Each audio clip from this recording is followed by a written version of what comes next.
You know, I recall that Becky tried to put a glaze over her apple, and she failed doing that.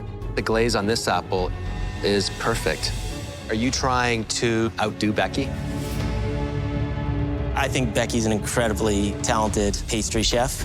I think she'd be proud of the effort.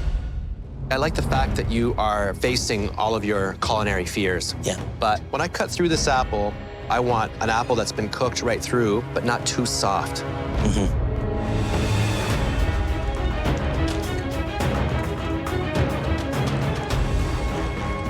Oh. I made a chamomile panna cotta with lemon sponge, meringue, and blackberry sorbet. And then my palate cleanser is super tart lemon sorbet and a limoncello soaked sponge and some basil. You know, tell you, I love limoncello. Never had it in the sponge before.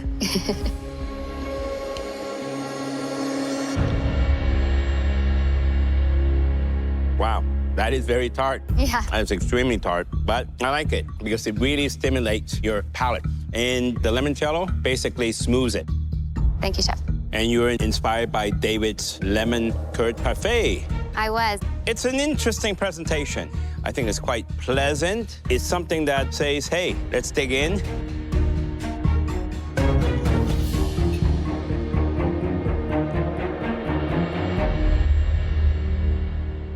I like it. I like that combination.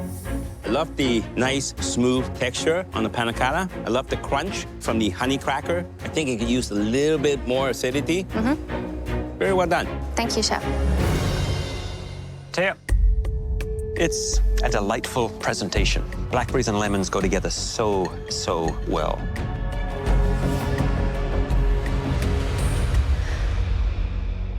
Great flavors, great texture, especially from the dried honey. The lemon is there, but very subtle, just with a hint of that chamomile. The panna cotta, I think it's just a little on the firmer side, maybe just a little less gelatine. I agree. Otherwise, it represents BC and is a lovely nod to David George. Thank you so much.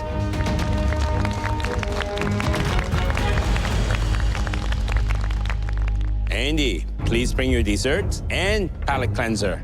I did a really good reimagination of Becky's dessert, but it's not flashy. I hope the judges connect with my inspiration around the dish. I was inspired by Becky's finale dessert, a dish I know well. So on the bottom of the dish, we have smoked caramel apple compote, a spiced panna cotta, breadcrumbs, and then instead of the panna cotta apple, I poached it in apple cider. And then this palate cleanser is Granny Smith apples, lemon, and fresh ginger. Some more apples, so it's almost like a little precursor to the dessert. Yeah, exactly. Some good news and bad news. The flavor is very fresh, very clean. It does what a palate cleanser is supposed to do. Mm-hmm. The texture, though, reminds me a little bit of baby food. It's very grainy. Yeah. I wish you would have strained it. Yeah. But here is the main event. I quite like the presentation. It is rustic, but also sophisticated. Thank you. You know, I recall that Becky tried to put a glaze over her apple, and she failed doing that. The glaze on this apple is perfect. Are you trying to outdo Becky? I think Becky's an incredibly talented pastry chef. I think she'd be proud of the effort.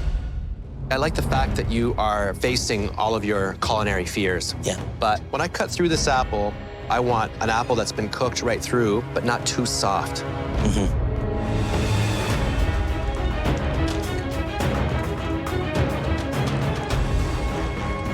Oh. See how I'm struggling to cut through that? Mm-hmm. What happens with apple skin is that it gets tough. Yeah. The inside looks quite tender, but I wish you would have totally peeled the apple, poached it. Yeah.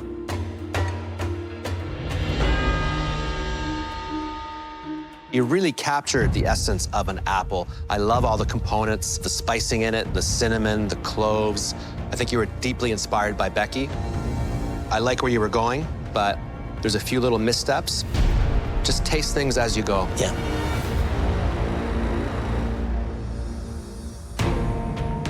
Andy, I love the way that you've taken Becky's dish and turned it upside down, inside out. I think it looks very eye-catching, especially with that shiny apple there.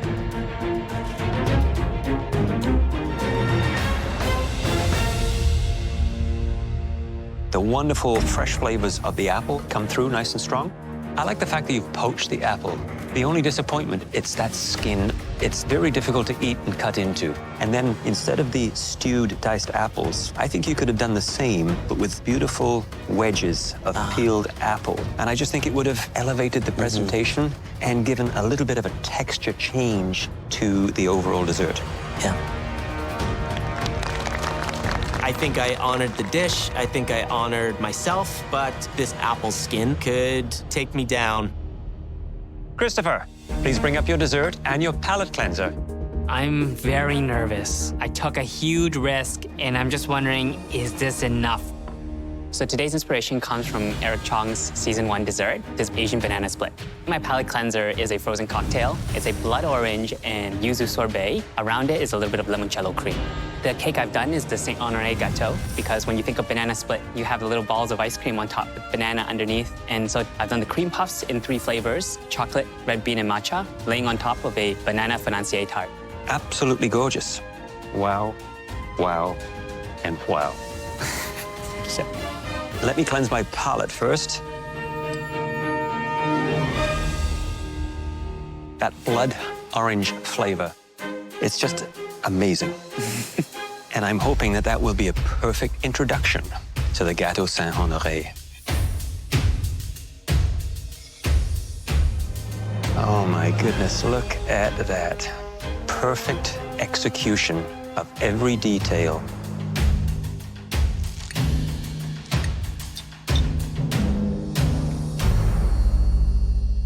The pastry crust is perfect. Crispy, crunchy, that wonderful, rich pastry cream, flavorful, and then that caramelized banana in all its glory. It just shines. Thank you, Chef. We asked for legendary, and I think you've delivered. Thank you. Thank you very much.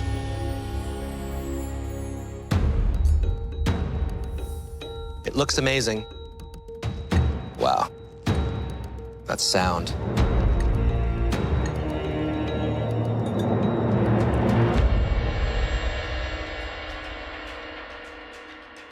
This is not the best tasting dessert I've had in this season.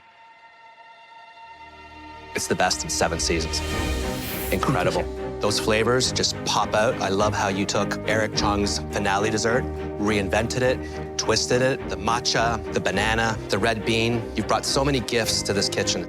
It's amazing. Thank you, Chef. Woo! Yeah! Good job, Christopher. Nice work. I'm so proud of you. May, please bring up your dessert and your palate cleanser. I'm really hoping that the judges can see the flavors and the ideas that I put on the plate. So I chose Mary's dessert for inspiration, and I made a cornbread cake with blueberry mousse, corn custard, brown butter crumble, and an almond tuile. And for my palate cleanser, I made a lemon and blueberry granita. So let's start with the palate cleanser. It's very fresh, very poppy. It's a great beginning to a dessert. How do you feel about the presentation of your dessert? I like the idea of the presentation, but it's a little bit clunky. I can see that here. It looks like you were cooking with a little bit of fear. It almost feels like you were second-guessing your moves when you were presenting this plate. But you know what? If it tastes good, the rest can be improved on. The flavors, May, really honor Mary Berg's dessert. I like that you made cornmeal cake. I love how the corn just subtly pops in. I saw lemongrass on your station. Were you able to get that into your dish? My intent was to make a buttermilk lemongrass lemon peel gel. It would have brightened everything up. I see where you were going. You've taken a dish and you've added your own style to it. I think you got a bit lost, though.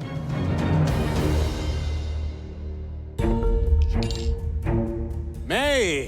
When you look at it, you don't see dessert. You see a whole meal. But it could be very tasty. The flavors go together, and the textures as well. The very soft corn cake, the blueberry mousse, got a bit of fresh blueberries in there to give it a bit of acidity. Very pleasant. But is it legendary? No. I really hope the judges can get past the clunkiness. This is my first blunder, and hopefully it doesn't send me home. Andrew, you're up next. I know this dish is gonna be delicious, but is it as good as everybody else? Today I made a dark chocolate hot fudge brownie with tahini ice cream, pomegranate molasses, with mint gastrique and manuka-soaked fruit. And My palate cleanser is lemon granita. Very clean, very simple. I'm gonna waste no time and tuck into the palate cleanser. Yes, chef.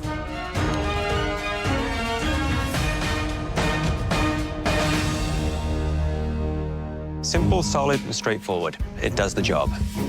Yeah. Presentation. It is eye-catching. I find it quite charming, almost dandy. Thank you, chef. And this is a pomegranate molasses. Pomegranate molasses with a mint gastrique folded nearby.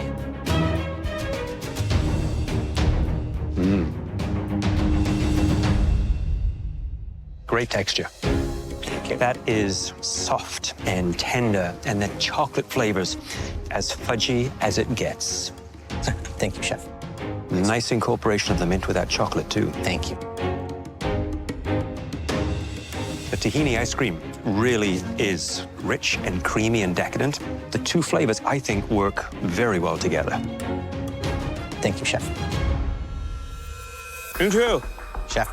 I like the Middle Eastern touches, the tahini in the ice cream, and then the pomegranate syrup.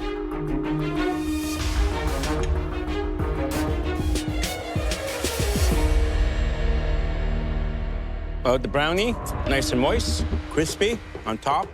Never had a tahini ice cream before. Good contrast. Yeah. You got the richness coming, of course, from the sesame, but it's not sweet, which is good. You got the acidity with the pomegranate syrup, gives it an extra layer of flavor. So I like the combinations. Very smooth, but very safe. great work, buddy. Awesome. Last week, some of you voted to push the dessert king off his throne. But tonight, he baked up some sweet revenge. Congratulations, Christopher. Your unforgettable dessert was the best of the night. Thank you, guys. Well done. We tried. I'm so relieved that the judges love my dish. The effort and the passion I put into perfecting my craft wasn't a waste. We all agreed that one cook had a particularly tough time. We had no choice but to say goodbye to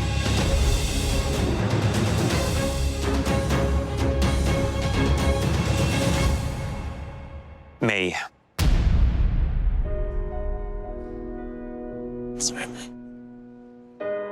The rest of you may go back to your station. Told you. Sorry. Oh my God.